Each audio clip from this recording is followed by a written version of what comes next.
This is a new channel where we're investigating into cold cases, murderers, serial killers. Some of the cases are probably things you've heard of before. A lot of people are interested in watching videos or other people talk about serial killers and murderers in that way because of just a general interest that people have in them. We're going to go a bit deeper though and look into things like comments on YouTube and other theories and go over the whole case from the start. But obviously, if you are sick to death of the base story behind it and you know everything that happened relating to this case, you might want to skip to a video ahead and you don't have to go through the whole thing again. This case involves a lot of things that could upset people, and it involves children and violent things, violent murders.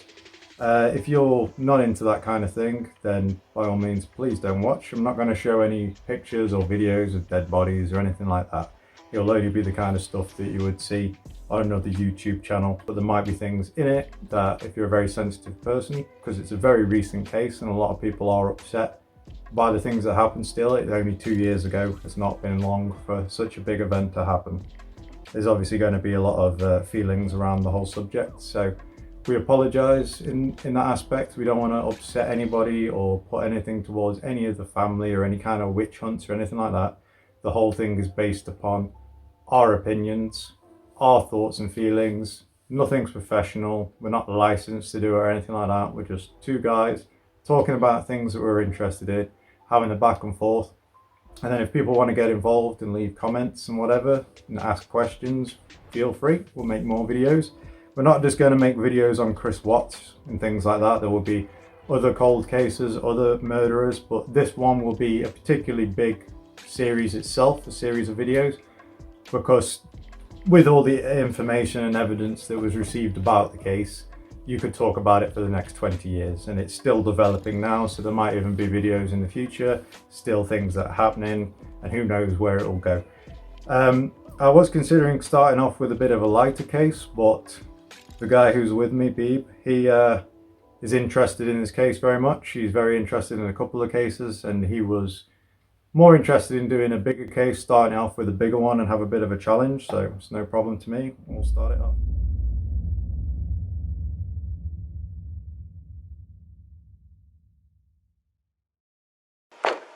How you guys doing? Brother, What's that? do you remember me? Yeah. Hey man, Ben. How you been? Hi. You Nicole? Yes. Okay. What's going on? So my friend, we were out of town for a business trip this weekend, All right. and I dropped her off at 2 o'clock this morning. She's 15 weeks pregnant. She wasn't feeling well, and she had a doctor's appointment this morning at 9, and I told her to let me know if she needed me to take her. She's got 2 little girls, and she was very distraught over the weekend, wasn't eating normally or drinking, and we kept trying to force it on her because she's pregnant. Her husband and her supposedly are separating, but she didn't know this. She thought they were just having issues. He disclosed that to me today.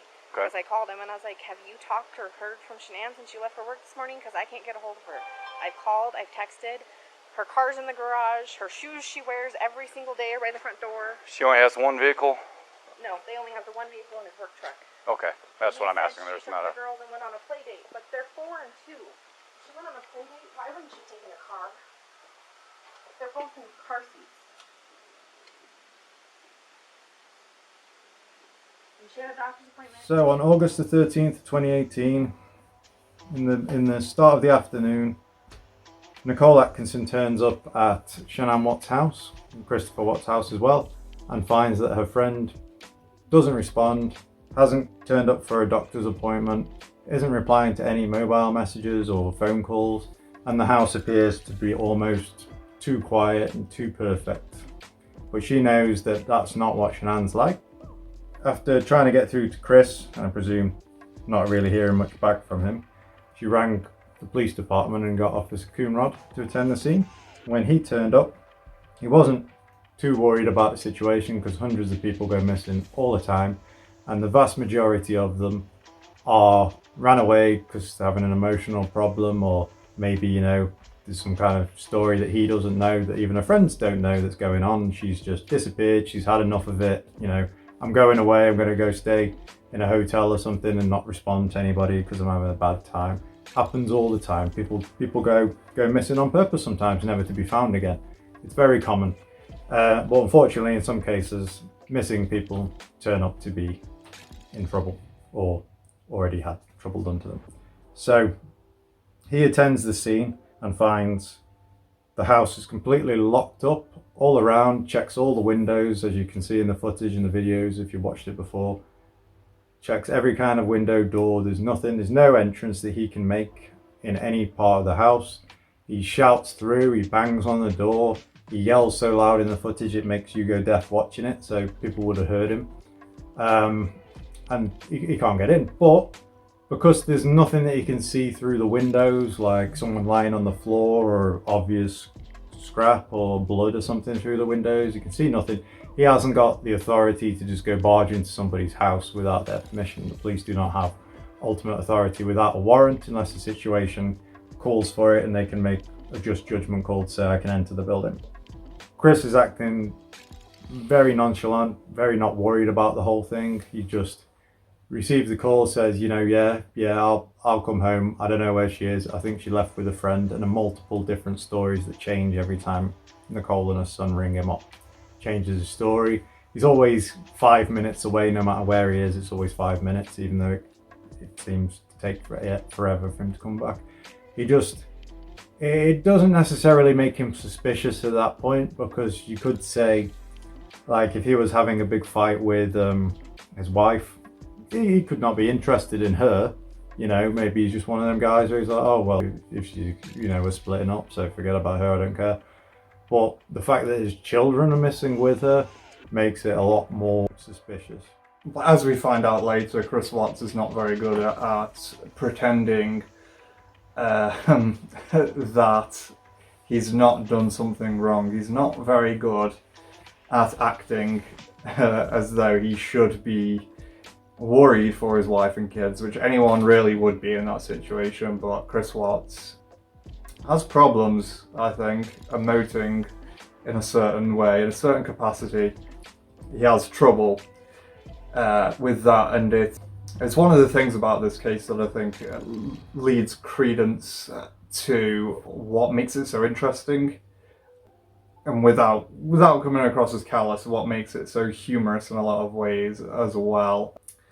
Which is, you know, obviously you shouldn't take that the wrong way. This is something that's quite recent, but I think that is one of the biggest appeals of it, that there is sort of humour beyond how Chris Watts conducts himself, how his behaviour is. Yeah, if it was a movie, for example, and you were watching it and it wasn't real, which is the way it probably appears to most people, like you can hear, oh, you know, 200,000 people died of this and that, but it's just a number, isn't it? It's not faces of people that have actually died.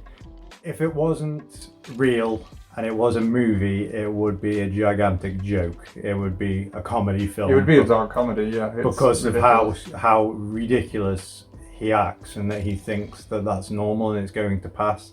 But even you would show a lot more emotion than he does in this situation, and you're considered to not show much emotion. So it's very strange for him to somehow believe, like, surely other people have noticed that he's like this. He can't just suddenly become like this. He's always going to be, oh, Chris is okay. He's Chris. He's not really anything special about him. He might be a bit quiet and a bit weird, but if he acted like an emotional robot for his whole life, people would have picked up on it, wouldn't they? They'd be like, you know.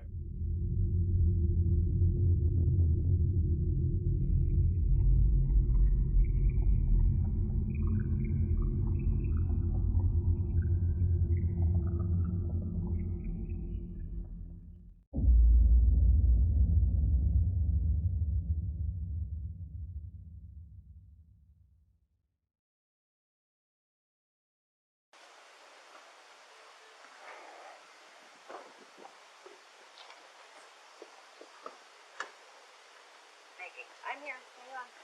Yeah, get me on the phone. Okay, get Matt.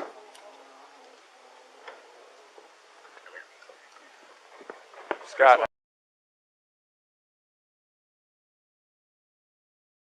How you doing? How's it going?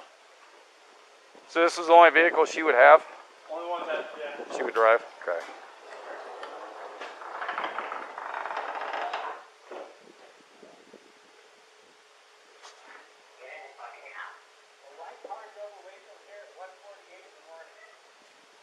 That's me. Yeah. The neighbors went and checked his cameras and they said that a white car drove away at 1. It was me though. That was me. I dropped her off. That was the last action on my camera. Okay. That's throughout the whole day, or? Besides Chris leaving? At that point, Chris arrives finally. He gets out of the car, runs straight to Officer Coonrod, shakes his hand, and then runs into the garage. Ignores Nicole and her son, which, although are more Shanann's friends, to be more of a normal human, you'd jump out and say, "Oh, thanks for ringing the officer, Nikki, you know, and your son, you know, thanks for coming over and helping me out." You know, instead he just blanks them Literally completely. doesn't acknowledge them at all. Doesn't acknowledge them, kind of You like. can see from the footage on screen now, there's no acknowledgement whatsoever. He runs straight into the garage.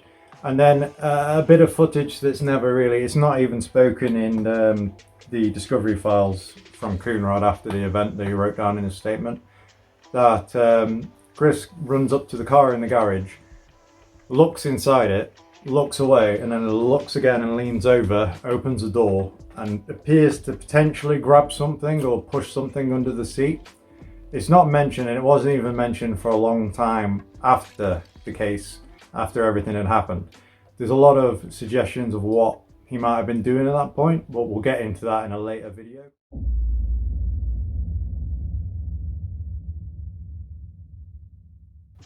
So at that point, they go inside the house. Dog's barking in there. Chris goes and sorts out the dog, lets it out of the room that it's barking in.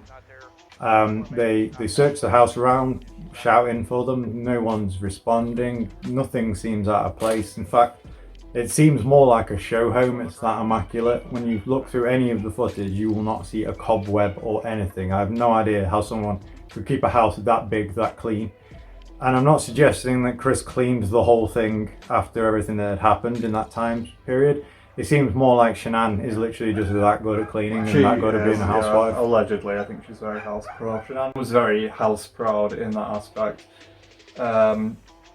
It's because her entire life she was one of those people that always wanted to show off on social media. She was very, very into the social media aspect of things. So, you know, she didn't want people commenting on the quality of her cleaning. And with 2 kids and a third on the way as well, who she loved to show off, people, you know, how people are on the internet, oh, you can't raise children in that slum. So she would have kept the place clean enough. It's hard when you're selling stuff from home as well. People aren't really going to want to buy products from somebody that lives in a filthy pigsty kind of thing, are they? You know, yeah. People are watching your footage, and that kind of makes you feel very vulnerable in a way when you're in your house and you record lots of videos. It's almost like an invasion of privacy in a certain way. Yeah, it's. Some people have said in the comments that, you know, if Shanann was alive and she knew that all this footage had been recorded of her house and all that, she would have died inside of embarrassment, because her house is such a precious place to her. It's like they're going through her personal everything, you know, everything about her, which she has nothing to be ashamed about, because I will never be able to get a house that clean myself. She no matter what I try. wanted not to go on about Shanann too much at the moment, but she wanted a very curated image of how she lived her life, and that's why she was on social media so much. She wanted to project the fact that she was this happy wife, happy mother, happy husband, happy life, running business. And to a degree she was. She was, till yeah. the end. It wasn't like, it wasn't, from what we know, obviously we can't say for a fact, because only those 2 know everything about it.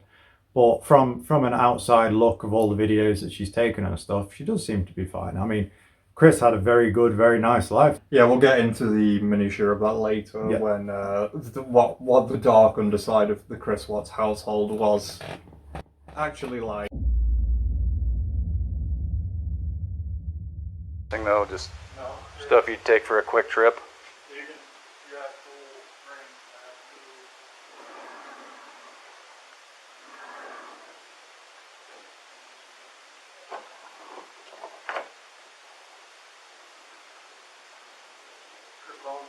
Her phone's here?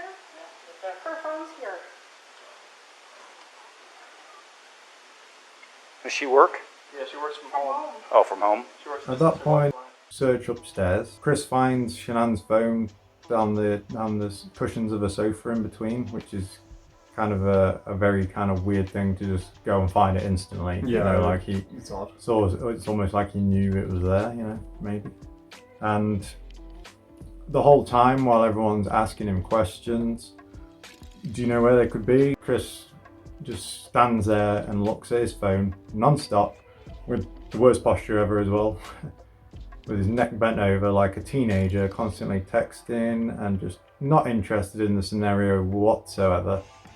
And if no one actually speaks to him, he would probably just carry on like that indefinitely. It's not like, oh, there's a police officer in my house. I mean, if he had nothing to do with this crime, he's putting himself in the limelight just from acting like that. You know, if a police officer comes into my house and starts asking me where my wife is, I'm not going to just sit on my phone and ignore him.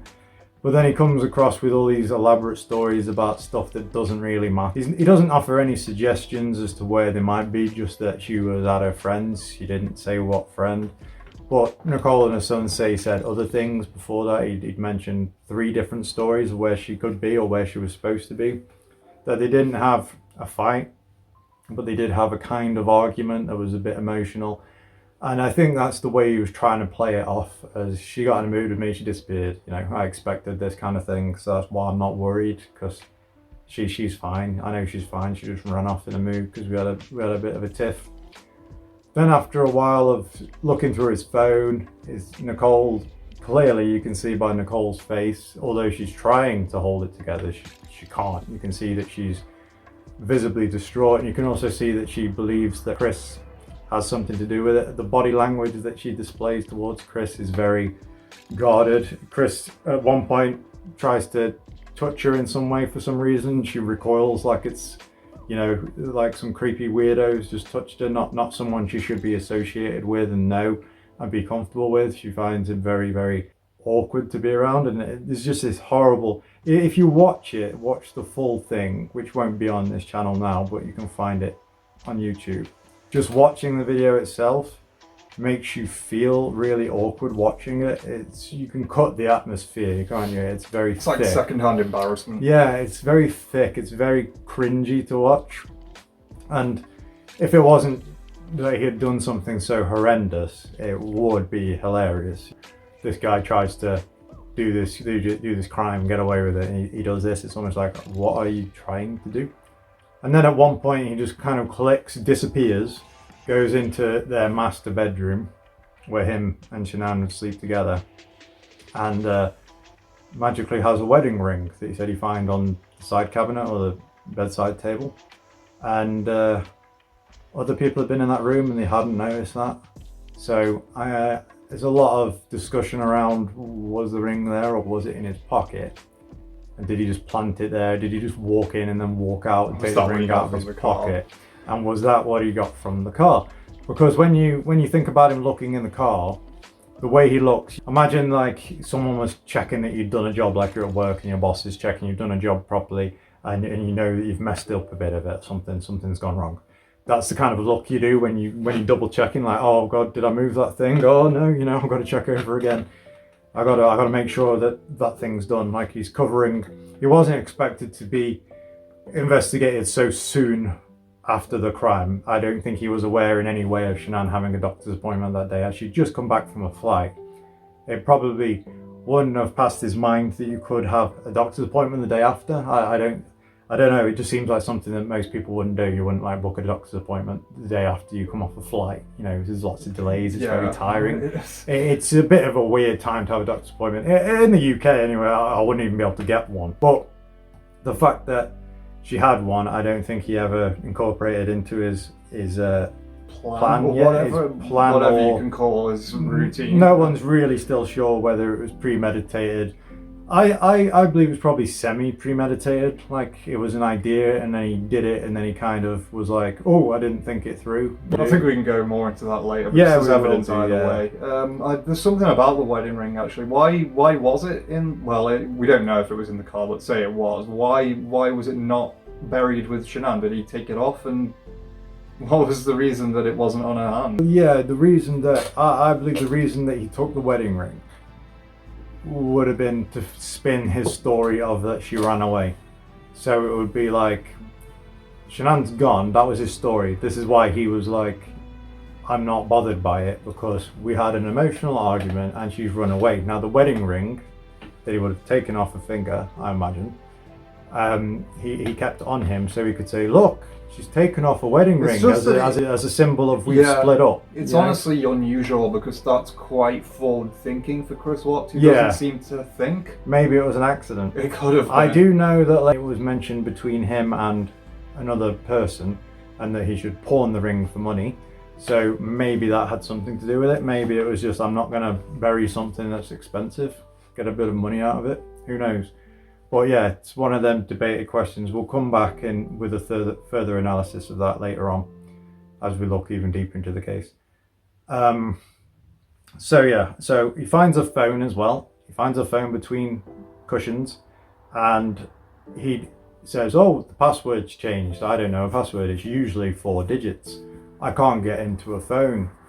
At that point, his and Shanann's friend Nicole says, I probably know it, and enters the birth date that his son should be born on, bearing in mind that Chris doesn't know what date this is. She asks him and he doesn't know, but Nicole does, so she enters it and unlocks the phone. Now, maybe Chris does know this, because I think that he changed the password so that, you know, in his mind, if I change the password to the phone, they can't get any information. There's no way the police can get in that. Yeah, I think that's probably what he thought. So I reckon he did know the due date. Maybe he changed it to that so it didn't seem so suspicious. Still, it was just a random. Yeah, this is what makes his case so absurd. Is he actually kind of like the stupidest genius ever? Or is he just really dumb and really like lucky in a way? Comes across as like a savant in certain ways, and that's why they called him Rain Man at work. He would know certain facts about the job that no one else could pick up on. He would be able to bring up numbers and things like that, things that were associated with his line of work. But when it comes to this, he's a complete moron. I don't know. It's hard to get a read on Chris Watts. It really is. I think that's another aspect of why this is so interesting. And what makes the case so hard is because there's only certain things that we can find out, even with DNA and all the amazing work that investigators and the insane things that they find about these cases. There's still so much that only Chris and Shanann will know about what happened, because if it's only involving them two people or the kids as well, only they know exactly what happened in certain situations, because you can't judge anything Chris Watts says, because he is a gigantic compulsive liar. In every aspect of this case, he's lied, he's gone back, he's gone forward, even after being in prison. You can't trust a word he says, and that's why he probably thinks he can get away, because he's probably got away with lies a lot in the past, because he seems like such a genuine guy, doesn't he? He seems very normal. If I saw Chris and he came around to say, I don't know, fix my boiler or something, for example, I wouldn't go, oh man, that guy's going to kill someone, you know, he's probably dodgy. He just comes across as someone who's probably a bit shy, maybe doesn't really enjoy interacting with people that much. You know, lots of people are like that. He doesn't come across as someone who's going to kill his wife and kids. But when you would say that, I suppose nobody really comes across like that. As that. But you get them people that you look at and you say, yeah, I kind of saw that coming, you know. Yeah. The kind of guy that flips out at the smallest kind of thing and then one day punches someone or something. It's like, yeah, he's got a violent past, he's got a temper. But in any of the footage I've ever found of Chris Watts, I've never once seen him being angry. Yet people have reported hearing him shout at Shanann and proper go at it. But in none of the footage at any point does he get mad, does he get angry.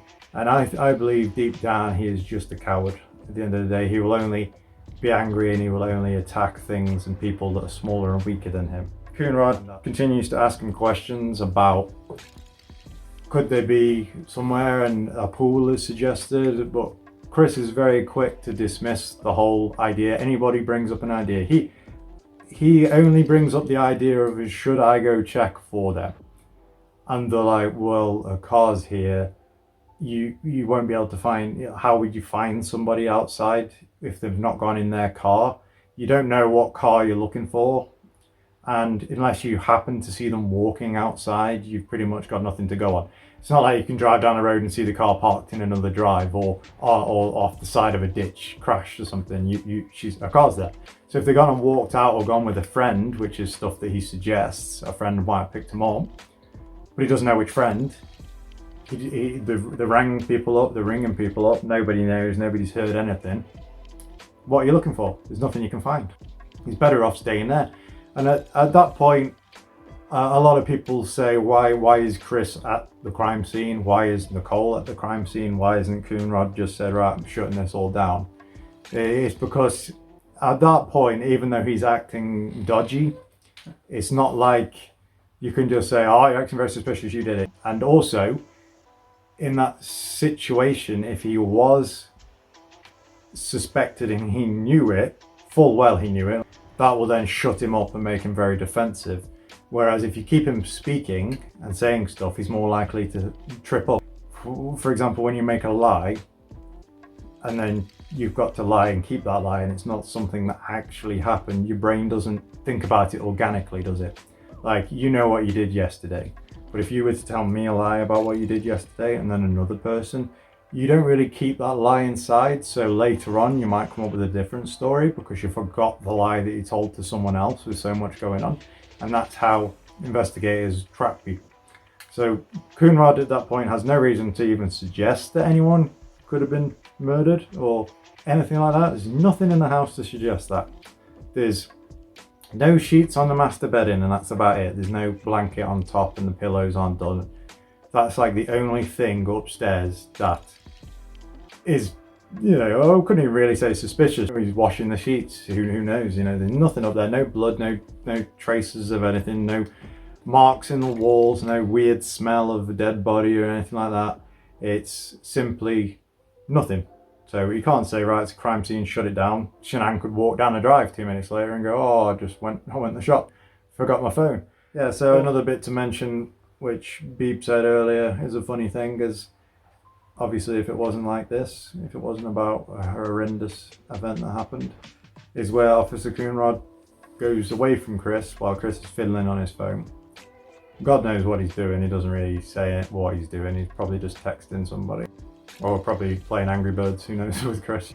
The officer stands behind him and radios into his dispatch location, which a lot of people believe he did on purpose. It's not stated anywhere that I can find that he did that on purpose to get a rise out of Chris, but Chris jumps around with one of the most unbelievably pathetic jumps and horror face you could ever imagine.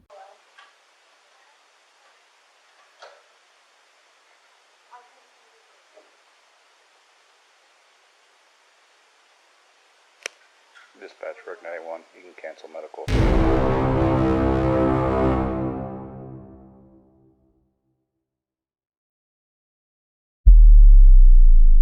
It's ridiculous.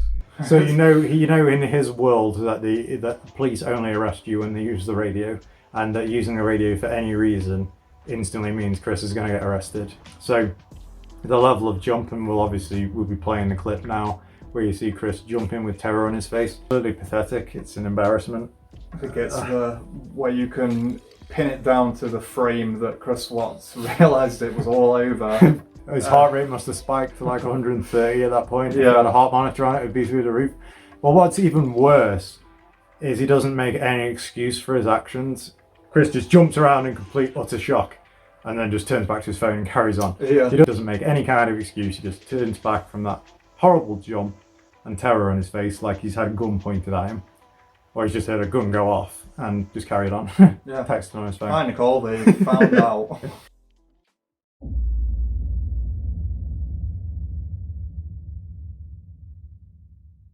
So at this bit, the footage actually stops for a minute. I think Officer Coonrod reloads his battery. Another officer turns up as well. The detective Boomhover turns up. He doesn't speak much and do much on the footage himself, but he walks around with the other officer. The bits that you don't usually see on most YouTube videos, because they're the kind of things that most normal people wouldn't be bothered to watch, but you can watch through the whole thing if you want to watch it play out organically. It is interesting for people that like that kind of thing.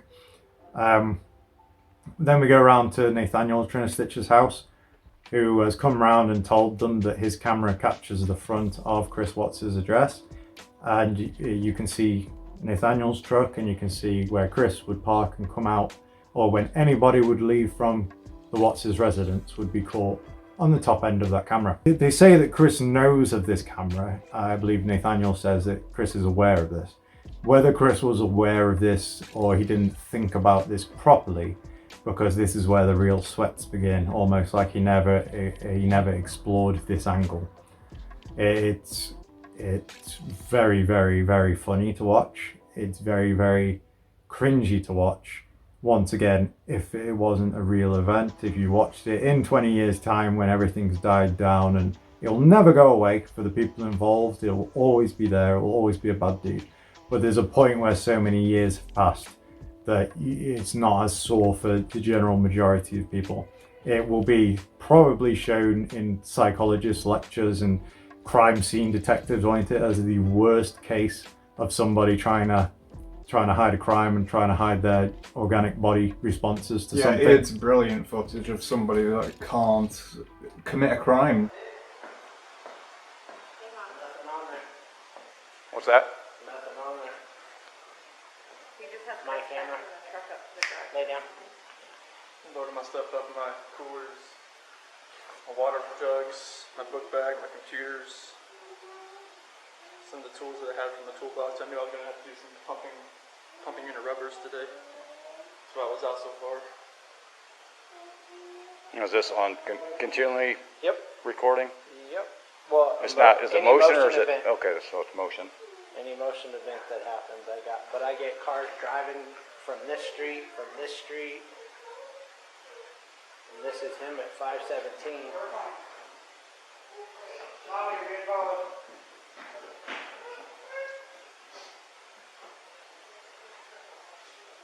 I usually park out there on the side. I just want to get everything back in. Be easier, so lugging everything out there, all the tools that I had to bring in.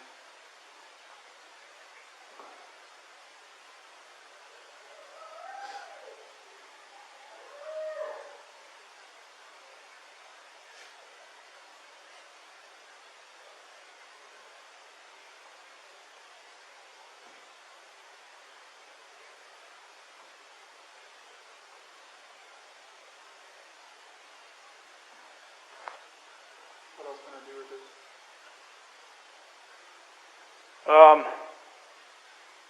My detective just showed up, so he'll probably want to talk to you. You'd probably, like I said, you might have you call at the bank and see if there's any kind of activity. Because if there was any sort of action out I know there, his camera's I like, would have got it. like Right. we had issues the other week when people were stealing stuff out of like garages and stuff like that, and I had parked my truck I up had here. to park right here. Yeah. So someone, see if I could anything see where happened. someone tried to jimmy with a flathead screwdriver over there, and it was just like, But if any action would have happened, any cars or anything left your house, I yeah, would if have it would got have it. been like right in that area, they should have picked. I mean, Oh, it'll pick up anything coming down the street this way. you know where that tree there too? Oh, yeah. Okay. Watch, I'll show you. There's nothing on here. We've already watched that one. But like, you'll see this car. What security system do you have?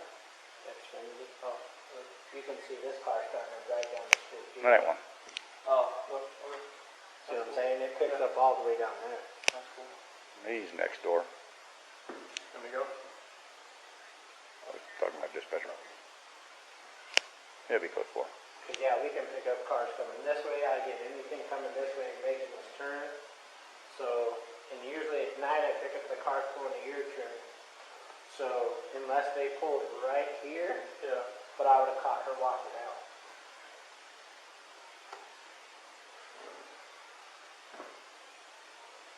Diesel. You're good. So yeah, I got nothing. Nothing for the rest of the day. So Nathaniel starts the footage on his television with Chris watching it, and once again this bit gets lots of comments on YouTube from people. Chris puts his hands behind his head a lot and holds it. Apparently some people say he's doing that because it lowers your heart rate, but as you would say, Chris Chris is isn't not that smart forward-thinking. enough to do that kind of thing. And it's just the usual reaction of a toddler that knows he's going to be caught, and it's so obvious. And the rocking backwards and forwards Yeah, it's starts. how a child reacts when they try and hide a crime that they've done that's, you know, just a little childish thing that's gone wrong. He acts like that. He always looks at the door as well. He keeps looking back at the door. I don't know if the thought of I'm just going to make a break for it and go because I'm about to get busted. Might be a subconscious. If it's just a subconscious, yeah, like I really want to be over there right now. Like, let me get out of this situation. Because essentially what he's watching on screen is some of the best evidence of his crime, really. Even though you see hardly anything on it, and it's very hard to see, and there's a lot of speculation about the footage, even to today, which we'll get into later. It's perfect footage of Shanann never leaving the house on the footage with the children. However, you can see Chris leaving the house in a truck, and it's speculative at that point whether the children are alive and could be seen in the footage or whether it's something else. But you potentially can see him picking up his 2 children who are still alive, which is another thing we'll come back to as the case aftermath, because Chris's stories don't always line up with what happened and people see different things, and no one's 100% sure, but he has said some things about the case afterwards which could suggest that the children were still alive at that point. So he's watching the footage on the screen with the officer, with Nathaniel, I believe with Nathaniel's son as well. And Chris is having an emotional, complete, utter breakdown. He's rambling on about nothing related to it, just talking about tools and trying to explain what he's doing on the footage. And he keeps watching it, but a normal reaction for a human being at that point in time that was really worried about where his wife and kids had gone, you'd be face against that screen and you wouldn't be hearing people talking about nonsense in the background. You'd be like, get me a copy of this footage. Where is it? Go through it. I want to watch it at home. I want to watch it here. Let's have a look. Let's all sit down. You know, officer, you sure you're watching? You know, make sure we might see something. You know, where is she? Where are they? Instead, he just stands there and it looks like somebody's come round and asked him to watch boring home photos of his holiday that he doesn't want to see, isn't it? Come around, Chris. Have a look at my vacation photos. Can I go home? Kind of look, isn't it? And then something absolutely unbelievable happens, which people picked up on with the television, which again is outright outlandish and unbelievable, so ridiculous that you would spoken about things. Yeah, you would think it was a foreshadowing for a movie. If this was a terrible movie and it was going to give you a hint of the end of the movie, this is the kind of thing that would happen. But it's real life. That's the scary part. Is when, I'm not sure what Nathaniel does, where he turns the camera off and goes on to live telly or pre-recorded television, I'm not sure. But you see footage of a child in his mother's womb, and Chris sees that on the screen and then takes a few seconds to think about it and tells the officer, oh, by the way, she's pregnant, like he completely forgot. But it's obvious that he's been reminded by seeing the fetus on the screen that his wife is pregnant. So now he's acting like this because he's also worried that she's pregnant. So all of a sudden he's worried now that he's seen a reminder.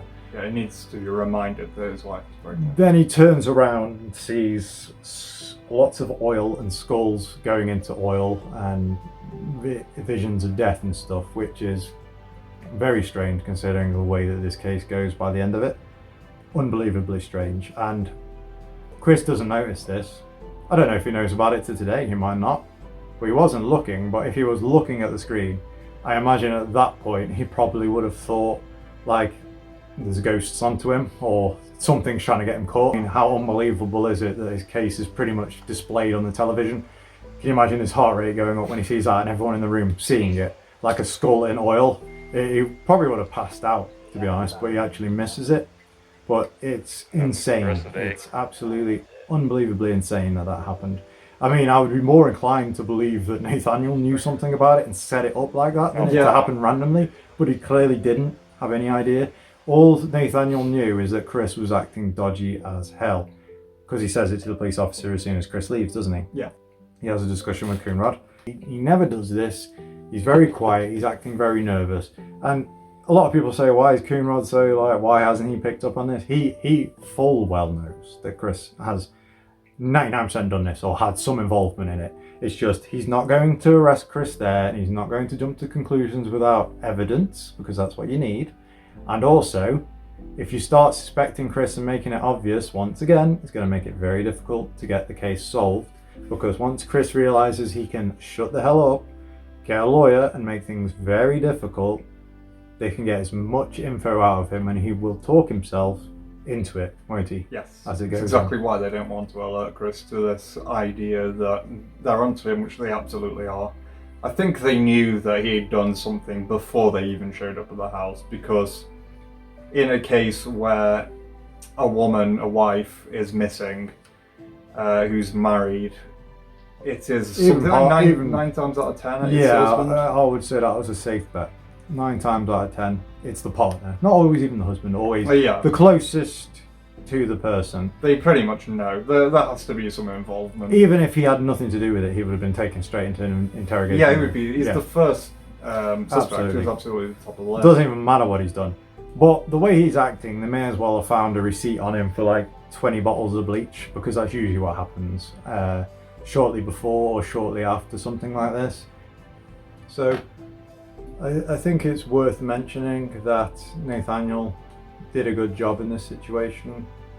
I mean, I don't think in any way he was a nosy neighbour or anything like that, but he pretty much solved the case, which a lot of people, everybody that knew Chris other than him, was pretty much all for him, except for Shanann's mum. Everybody was kind of like, nah, you know, I'm with Chris. Chris wouldn't do stuff like this, you know, he's just worried. He tells Officer Coonrod that Chris is acting strange. Officer Coonrod says, well, it could just be how he reacts to his family being missing. His family's gone, he's stressed out.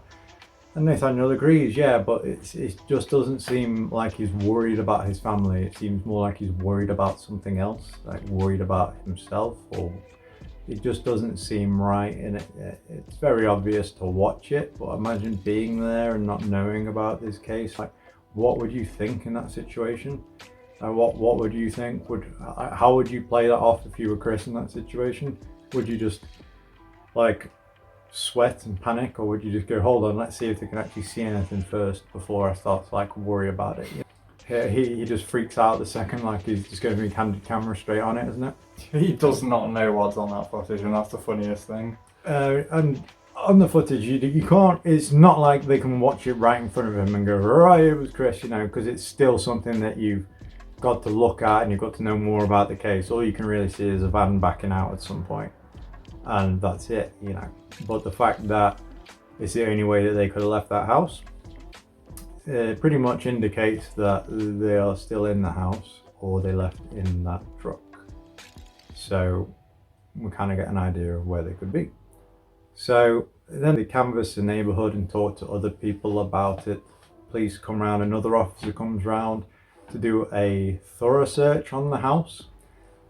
He turns up to help Officer Coonrod out and has his own statements in the discovery, like all the officers do, which is quite an interesting read if you want to look into how investigators go through this, what they do and how they have to write down everything that happens. To the point where they go into the house, they look around.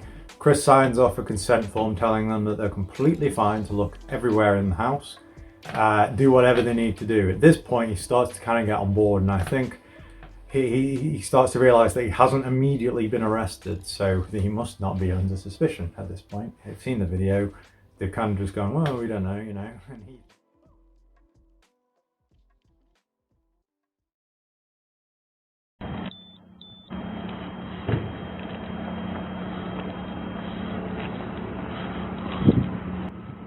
So Chris, it's your house. You can go inside with us if you'd like, or you could stay out here.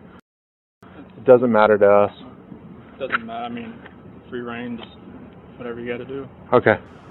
Like I can chill on the decks on the side of the sun. But okay, cool. All right. Whatever you'd like. How long have you guys been married? So, been together 8 years, married 6 this year. Yeah. And this is very unusual behavior. We can do that dog out of here. Okay. He's done. His way out of this.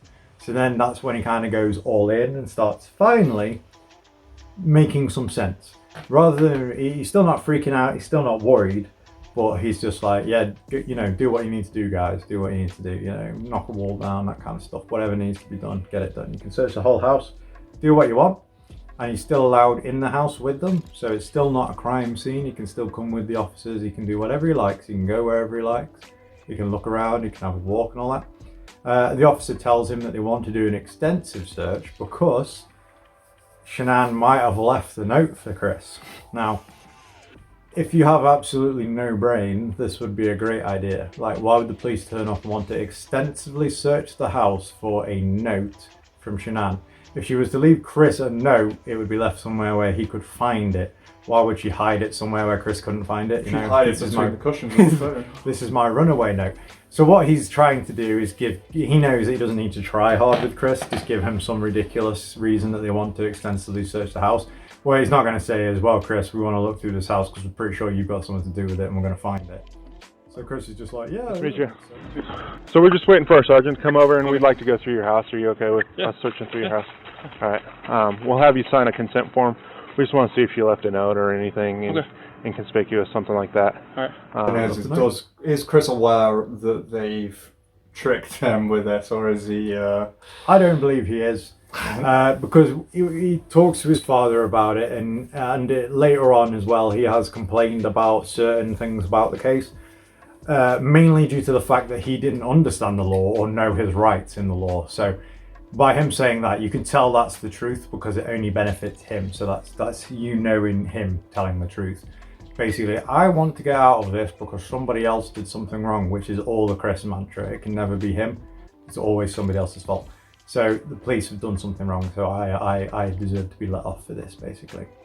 So no, Chris has no idea what's going on. He might be very smart with his job. He's very smart in a lot of ways, but he's also very, very stupid in a lot of ways. They search his whole house. They find a bathroom, in the little girl's bedrooms. And it's locked, and you're like, oh, you know, if you were watching this for the first time or you were the police when you got there, you'd be like, oh God, what's this locked room? You know, I'm going to open this and go find some weird stuff in here. But he says they lock that room to stop the girls from going in there and wrecking it and messing it up, apparently. Which seems to be believable because that room has nothing to do with the crime. They go in and it's a perfectly fine room. He explains to them why it's locked and it seems to make sense, and there's nothing in there, nothing untoward or anything like that. Doing a thorough search of the house, they mention that it's strange that the only part of the house that's not fully made up and immaculate, so to speak, is the bedding. It's like the only part of the house that doesn't seem to be done, and it's a bit strange, since he would have left, in his words, he left for work after sleeping in that bed with Shanann. Shanann will have got up and apparently disappeared, but why would she take the whole bedding with her or put it in the wash, and just like, why would you put the bedding in the wash before you were going to disappear? Or you know, it just, too many questions about it. It just seems a bit strange. And they notice that. They also look around and find something that is very strange, is that in one of the rooms downstairs they find the asthma medication. I believe one of them's a nebulizer for the children. So apparently Shanann will have left the house without her children's very important medication. There's also some omeprazole there for one of the girls, which is a bit strange to me because omeprazole's for like acid reflux and stuff, and it's very rare for a child to have acid reflux and there is a reason for that, but it's something that you can talk about later. Yeah, I know my partner has problems as a child, but the doctors were absolutely like amazed that a child could have that. Yeah, I think when we talk about Shanann in greater detail, that's an important thing about the medication that the children are on. But yeah, to leave all of that stuff behind, it's what makes the police go from, you know, oh, maybe she's just missing, it's not that much of a big deal, to this is definite kidnap, but it's a kidnap without an obvious sign of a struggle. Which is abnormal. That's abnormal, yeah. Who's got asthma? I don't know.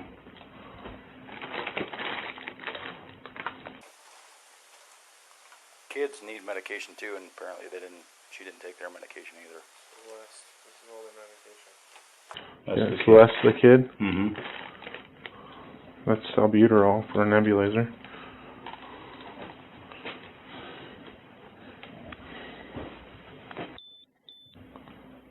Something for an inhaler.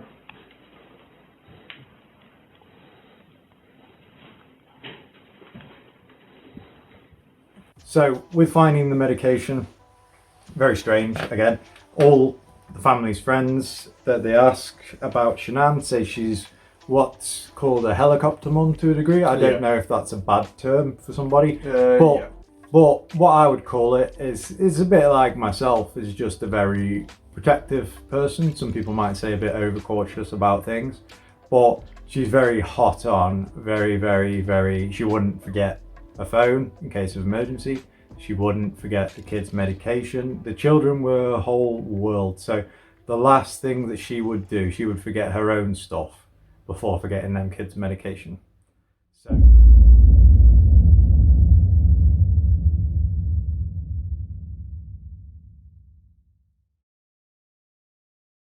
Police dogs and search teams are called around to get the dogs to sniff around the house and have a look around the area. Chris consents to all of this.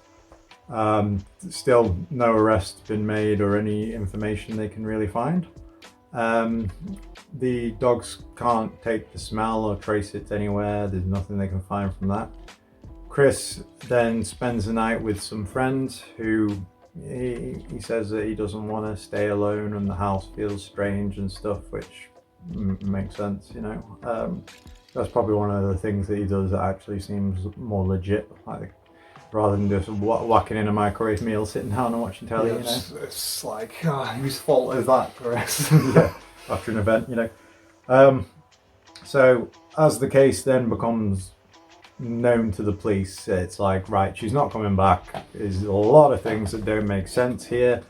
The husband's acting very strange. There's probably something going on.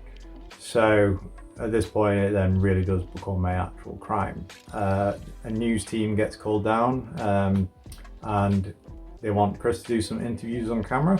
And this is probably one of the things that made this case so much more famous than a lot of other cases. And it has happened a couple of times before, as we will go into another video, one of your favorites. Yes. In terms of funniness, obviously not because of what happened. Obviously you're getting the murderer on screen pretending they're not the murderer and being investigated about it. Now there's several things that Chris does in these videos that we'll put up on the screen. He says a lot of very strange things and also smiles very awkwardly while talking about the fact that his family could potentially be dead or at least missing, and it might be the last time he ever sees them. He seems more like a person that you're interviewing that's worried that their team might lose the next game. You know, doesn't talk about, oh, you know, it's devastating. Like you see people talk about their kids or their family. If I was talking about my family, I don't know if I'd be able to do it without breaking down, because it's an emotional situation. You know, you're that worried about something. But he smirks inappropriately. A lot of people could say that they could do that because it's a nervous laugh, but that would be more the kind of thing you would do if you were trying to talk your way out of getting in trouble with your boss. But it's not the kind of thing, I can't see people doing a nervous laugh when talking about the fact that their family could be dead. It doesn't seem very natural. He also talks about one of his daughters in past tense by mistake. Well, a lot of people pick that up, but it's just, more than anything, it's just the awkward vibe you get from it, isn't it? It's the most important thing. Like, I'm not sure, I'll just wait for you to ask a question, but like, I want them wherever they're at. Like, I have no inclination to where they're at right now. Like, I've exhausted like every friend that I know of, and every friend that I have has called friends that Shanann has that maybe I didn't know about, and it's just like it's vanished. Like, she's not, like when I got home yesterday, it was like a ghost town. Like, she wasn't here, kids weren't here. I have no idea like where they went, and it's just earth shattering. I don't feel like this is even real right now. It's like a nightmare that I just can't wake up from. Chris, when did you learn that they weren't here? Like I had texted her a few times and called her. I didn't get a response, which that was a little off. And then her friend Nicole showed up about a little afternoon. I could see it on the doorbell camera, and I was like, "Hey, what's going on?" She's like, "I can't get a hold of Shanann." And that's when I was just like, all right, something's not right. If she's not answering the door, and she said the car was here, it's like, I gotta go home. And we got here, got inside, and nobody was here. Nothing. And so I read that Shanann hadn't taken the girls to school, which was unusual. Yeah, because like Bella was gonna start kindergarten next Monday, and they were just getting ready to start back again. And so your friend Nicole kind of tipped you off that something is... Yeah, because like she was here at the front door, and that's when I kind of knew, okay, like if she's not answering anybody else either, this isn't like her. Because I mean, she works at direct sales business, and that's what she does. And for her not to respond to any of her people, I mean, if she doesn't respond to me, that's fine. I mean, like, she's busy, she's got stuff going on, but not to respond to her people, though, that was not like her. Chris, you've got a beautiful family, you know, and it looks like you all love each other very much. What went through your mind the minute kind of you're like, something's wrong? It's like I was trying to get home as fast as I can. I was blowing through stoplights, I was blowing through everything, just trying to get home as fast as I can, because none of this made sense. Like, if she wasn't here, like, where did she go? Like, once I got here, it was like, all right, who can I call? Who do I know that she could be with right now? If she went to a friend's house, where could she be staying? And we went through everybody. I mean, just everything in my contact list and her friend's contact list, and nothing has come up. Everybody has said like they haven't heard from her either.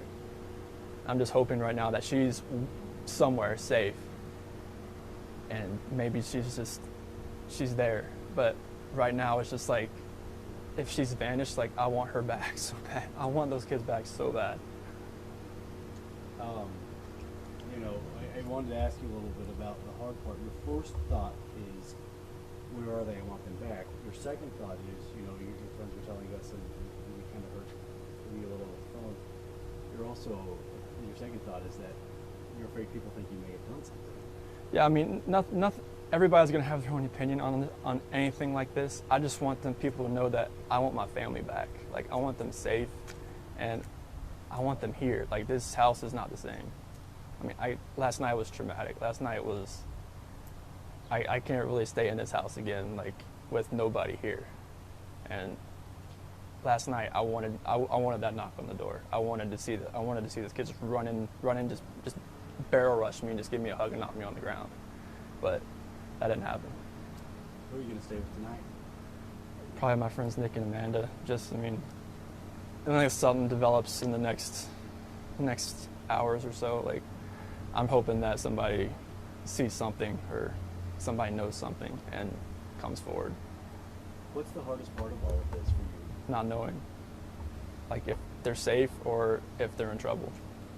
Like, there's just that variable, like, I'm not sure. I mean, I can't do anything right now from where I'm at.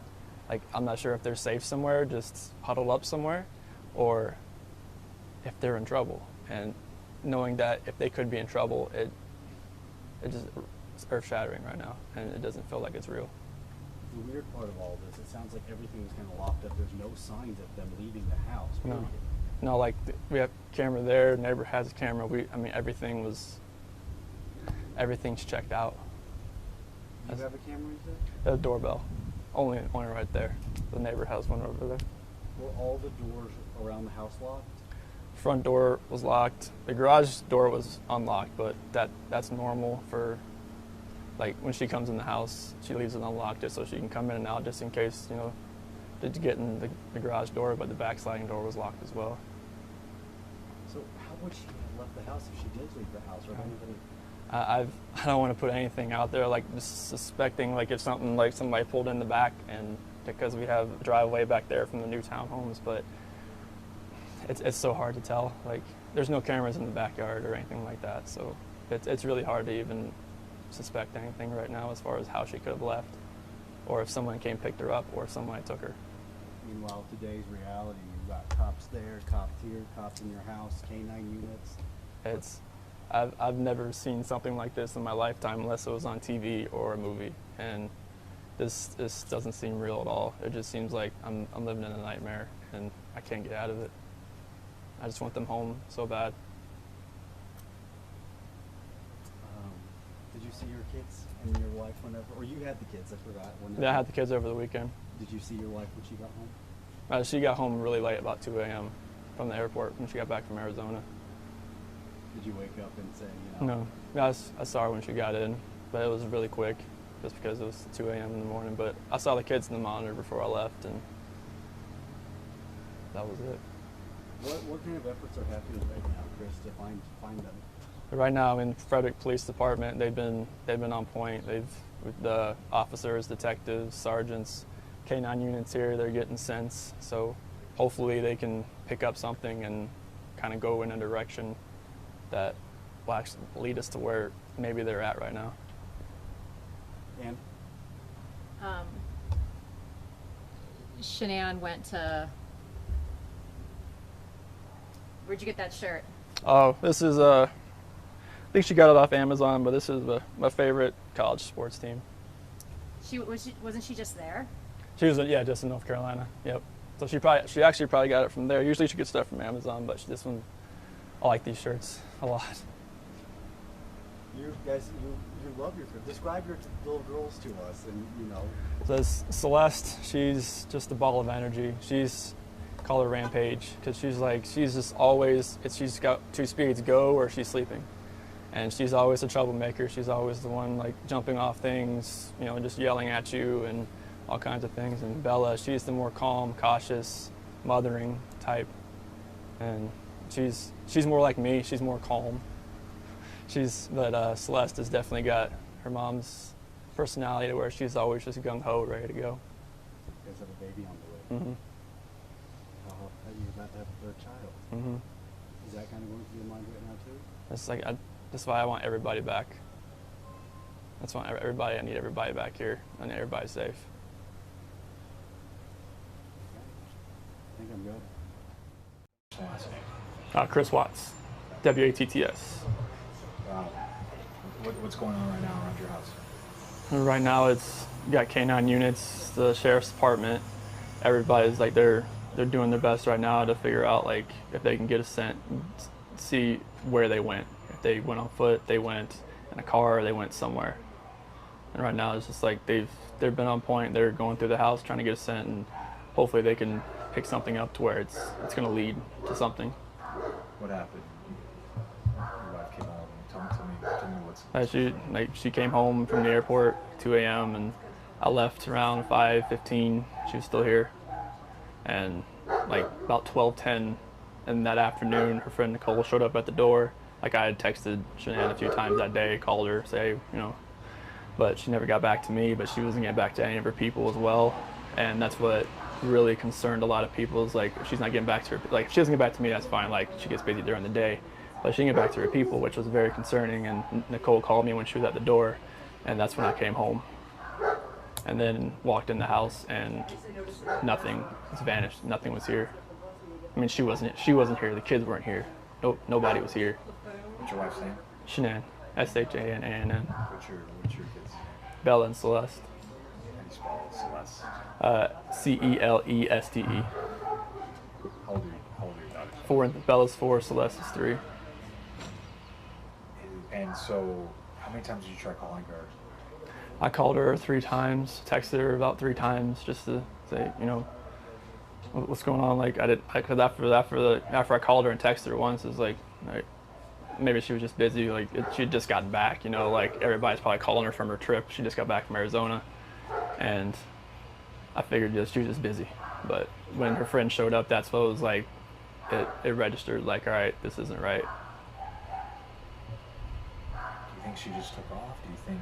I mean, right now I don't even want to just like throw anything out there. Like, I hope that she's somewhere safe right now and with the kids.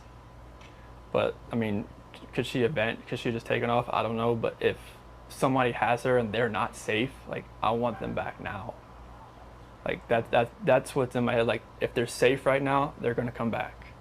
But if they're not safe right now, that's the not knowing part. Like if they're not safe, last night I had every light in the house on. I was hoping that I would just ran over by the kids running in the door and just like barrel rushing me, but it didn't happen. And it was just a traumatic night trying to be here. I'm can ask some kind of tough questions. Your relationship with your kids. Yeah, I mean, yeah, my kids are my life. I mean, those smiles light up my life. And just like, I mean, last night, like during like when they usually eat dinner, it was just like I miss them. Like, I mean, I miss telling them, hey, you got to eat that, or you're not gonna get your dessert, and just like you're not gonna get your snack after. I miss that. Like I miss them, cuddle up on their couches. They have like a Minnie Mouse couch and a Sophia couch that they cuddle up on and watch, Bubble Guppies or something. And it was just like, I was. It was tearing me apart last night, and I needed that. I needed that last night, and for nobody to be here last night and to go into their rooms and know that I wasn't going to turn the rain machines on, and I know that I wasn't going to turn their monitor on, and know I wasn't going to kiss them to bed tonight. It was. That's why last night was just horrible. I couldn't do it. I want everybody to just come home. Like wherever they're at, come home. That's what I want.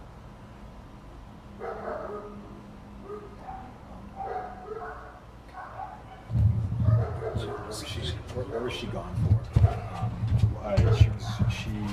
She was on. She came back Sunday. You said that to you at night. Yeah, because her flight got delayed from Arizona because of like other storms around the nation.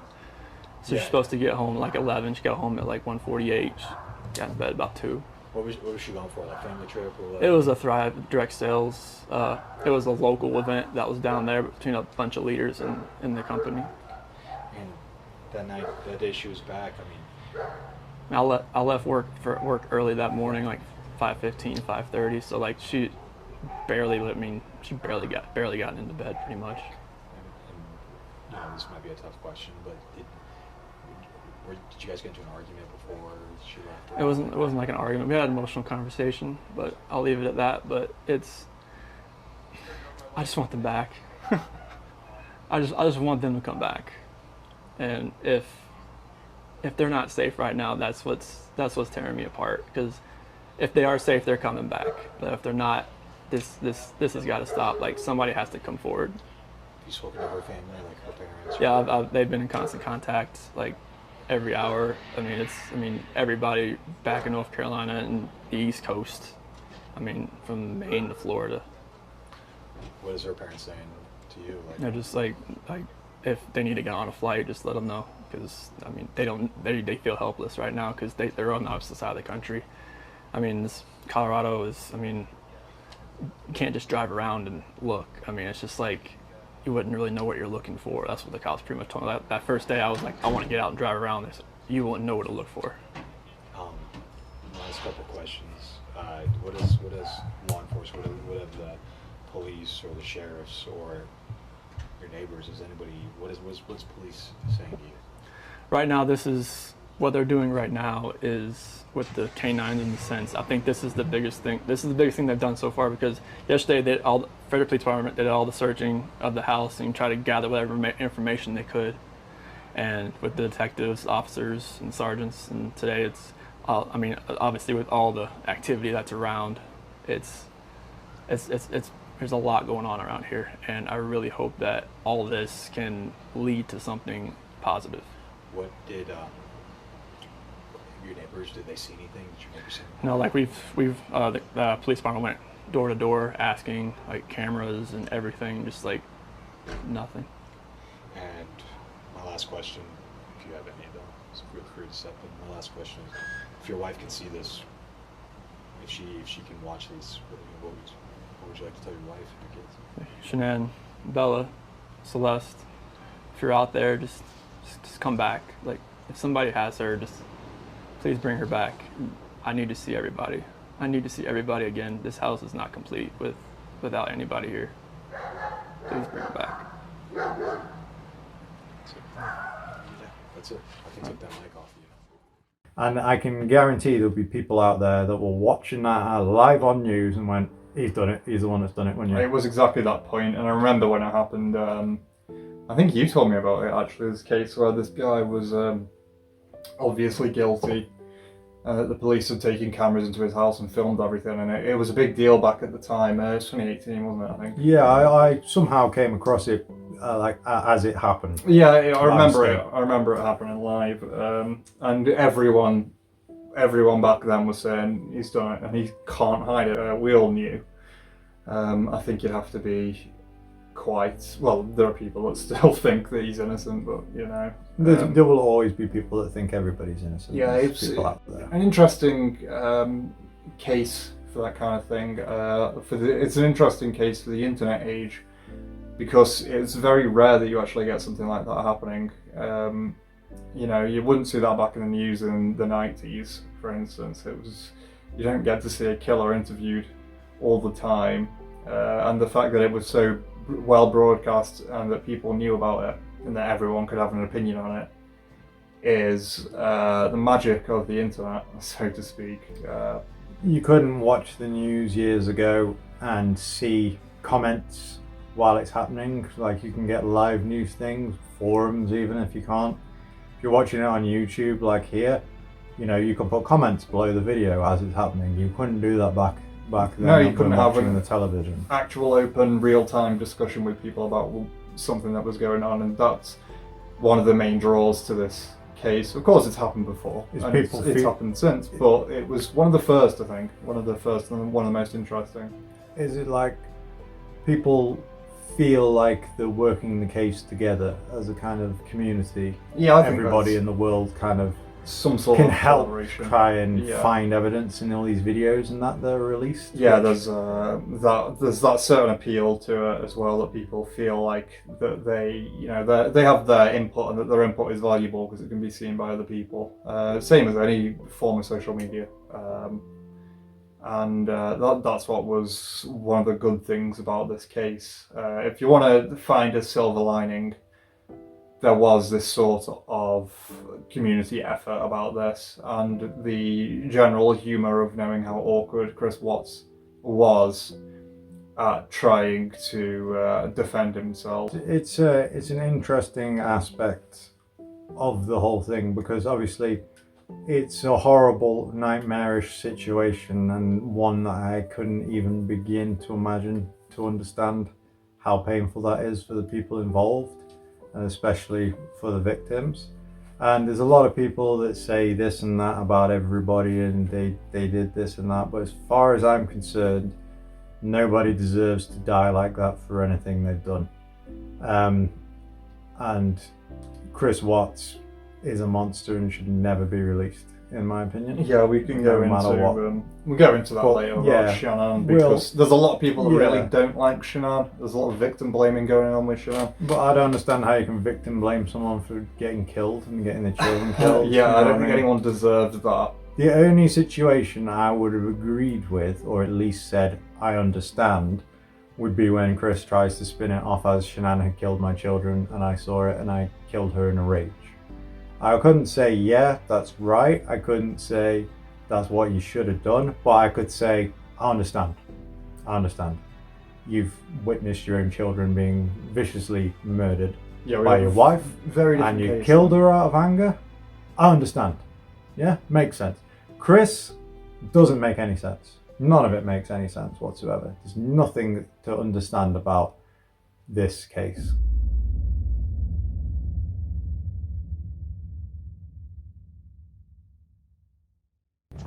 Chris gets a news briefing.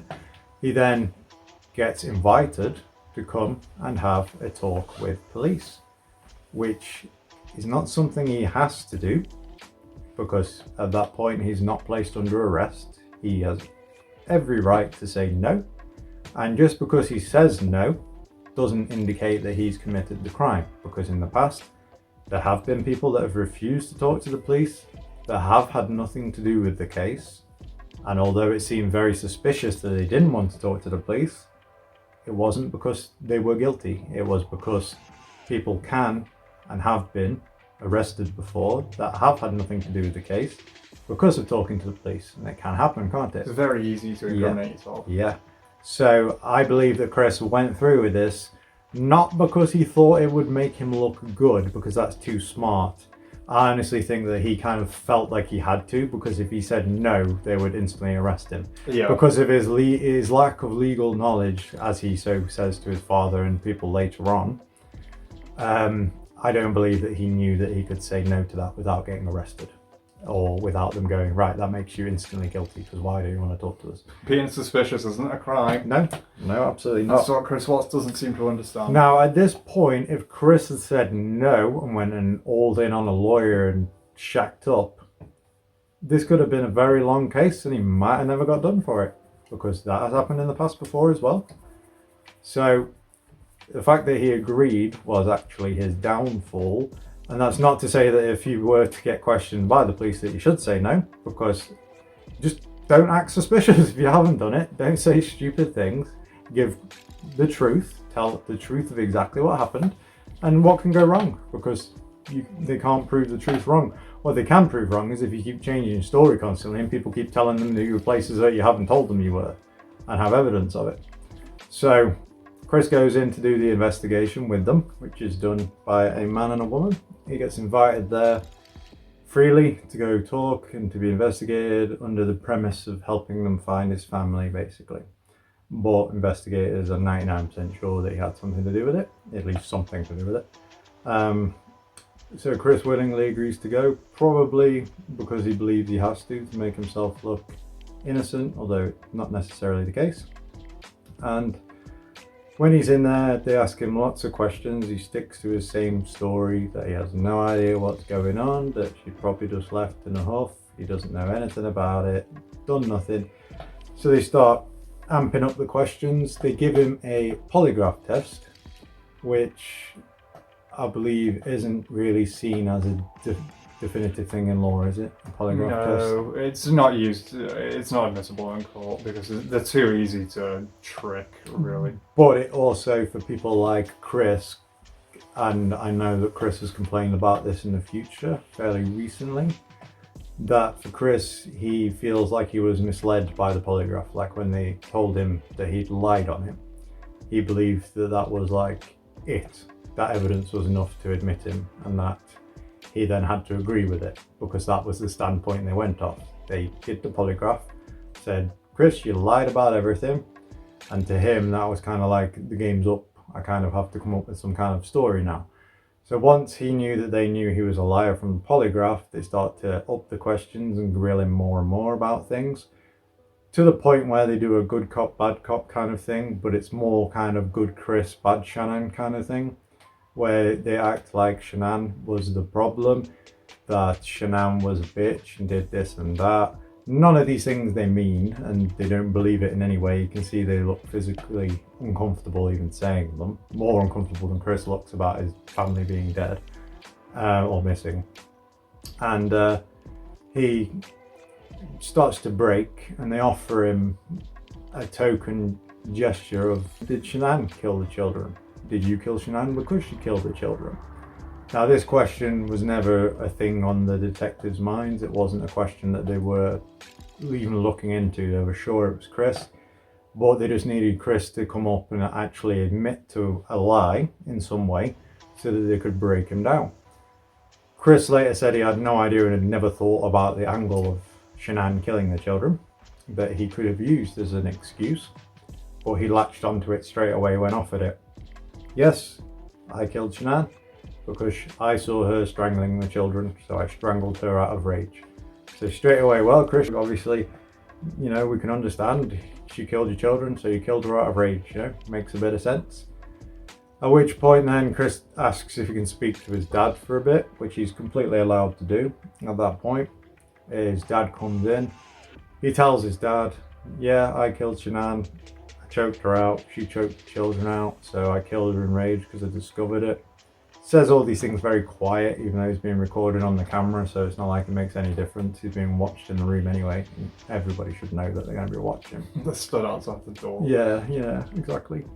At which point his dad's just kind of like, I can't believe, you know, that Shannon did it, killed my grandchildren and all that, and son, you know, what have you done? Like, not really mad with him because, you know, people can understand that situation. People can get that angry with having their kids killed, you know. But he then suggests that Chris should probably see a lawyer. And moments after he's suggested that a lawyer should be seen, the detectives come straight back into the room instantly And why is that? Because they're still outside the door, and they know as soon as a lawyer is present that they're gonna give the advice that they give to everyone. Shut the hell up, stop talking. Don't have to cooperate with the police. You don't have to cooperate with the police because it's just going to dig you a deeper hole than you're in right now. And a lawyer's job essentially can be to side with criminals. A lawyer's job is defense, isn't it? Which is why people have problems with lawyers. Yeah. Because lawyers can be great at getting people prosecuted, but they can also be disgusting for getting people off of things. And Like that's their job. Yeah, like Casey Anthony. They are supposed to look into things to try and defend him. Even sometimes lawyers don't, full well know that their person could have committed the crime, but their job is to defend it. So police do not want a lawyer being involved, which is perfect for them. So they try and distract him from that whole situation and his dad. And then they question him, where did he bury all the bodies? Where are they all gone? They're not in the house. I believe at the same time, if you read through the case files, the police were already at the location that Chris had been that morning. He mentioned that he was at work on a site working for Anadarko, and his truck also had GPS records into the location. And even if they didn't use them, they could always ring up his boss. They did talk to all his colleagues, his bosses, his supervisors and that. They could have found out where Chris had been that day, no problem. So they were at the site where Chris had buried the bodies and taken them. He marked them out on a drawing of the location in the detective's room and said, yeah, I buried them here. 2 of them are here and 1's there. So they go out, they ring up the people at the scene. They'd already actually looked over and seen where Shanann's body was. And I don't know if they were holding back at the time or the call just happened to come through at the same time, but basically said, yeah, you're in the right place. Chris has just admitted to burying them there. Where they found Shanann in a shallow grave where Chris had disposed of a disgusting piece of trash. And the 2 children were buried in 2 big oil tanker wells, weren't they? It's what he did with his job. I don't know if they were buried, if they were disposed in the same one. No, they were put in 2 different ones. Very tall oil tanks. This was a thing that were a lot of people questioned. He put them in 2 different tanks. Now, it's very strange to do that because they both could have fit in one, even though it was through a tiny grid. It was a very big tank full of oil. And he put the 2 girls into 2 distinct tanks. There's only 2 big tanks there. But logically, if you were going to hide bodies, you would put 2 in the same one, because then, say, if somebody went to check one tank, there's no bodies in there, they might say, yeah, there's nothing in there. But there's 2 girls in the other one. But if there's 1 in each, you've got more chance of being detected. Different locations, right? And then Shanann, I presume, wouldn't fit in the tank. I don't know why he chose to bury her in a shallow grave, but he did. He disposed of her nearby to the tanks. But people question what the mindset was in to bury them all. So he defied them by being in life together, by taking their life, and then he defied them even being in death together by burying them all in different locations, not as a family. And it's did he do that because of his absolute hatred for them? Like, did he distinguishedly move them into different locations because that was a thought, like, I hate this part of my life so much, I'm going to do this to them? Because to me, it makes no logical sense to put 2 girls in 2 different tanks.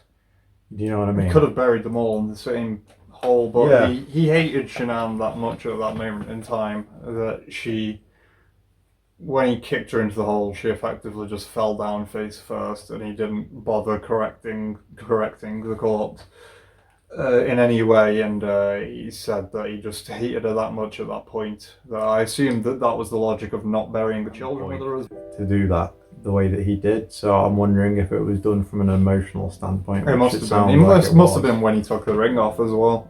Yeah, I believe he took the ring off. Whether that was because he wanted to pawn it for money or just hatred for Shanann. Yeah, just they didn't want to symbolically be connected to her anymore.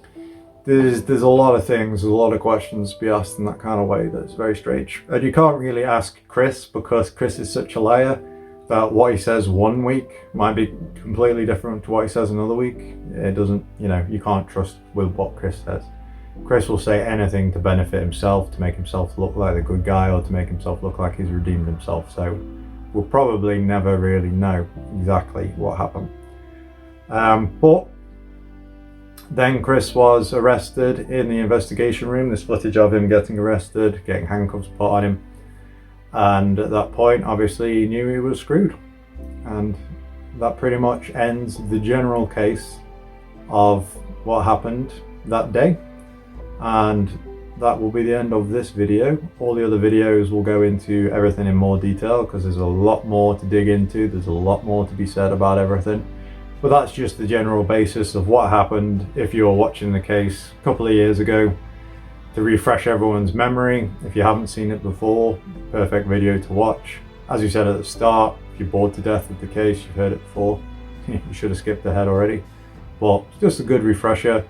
Obviously, a horrendous crime to be committed, and the betrayal. I think betrayal is probably one of the worst things a person can do to somebody that trusts them, their own father and husband. To betray.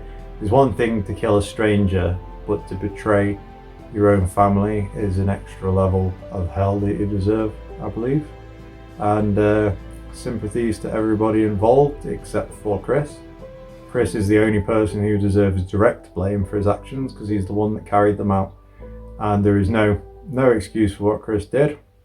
And to be honest, I hope he does burn in hell. If you want more and want to go into the case more, there's plenty more videos that we're going to put out about different killers, or you can carry on with this franchise, which will be its own section under Chris Watts. It will continue to be updated even in the future if we stop updating it for a while, because the case is so prolific and will continue to be talked about for many years, I imagine, just like a lot of other famous serial killers. And I know Chris isn't a serial killer, but he fits. He probably would have become a serial killer if he had the opportunity to become one, due to the fact, I think, if somebody was onto him and he knew he could dispatch of them, like, I'm going to tell the police, Chris, I know you did it, and he knew he could kill them, I imagine he would have, and then made them disappear. I have no doubt in my mind that he probably would have done that, because he's the kind of guy where if you get away with the crime, he thinks he's invincible and would do it again. You know, if I don't like people, I can make them disappear. Yeah, I mean, he's capable of murder, so... Exactly. He's proved he can do it before, to his own family and to children, so he's capable of killing anybody.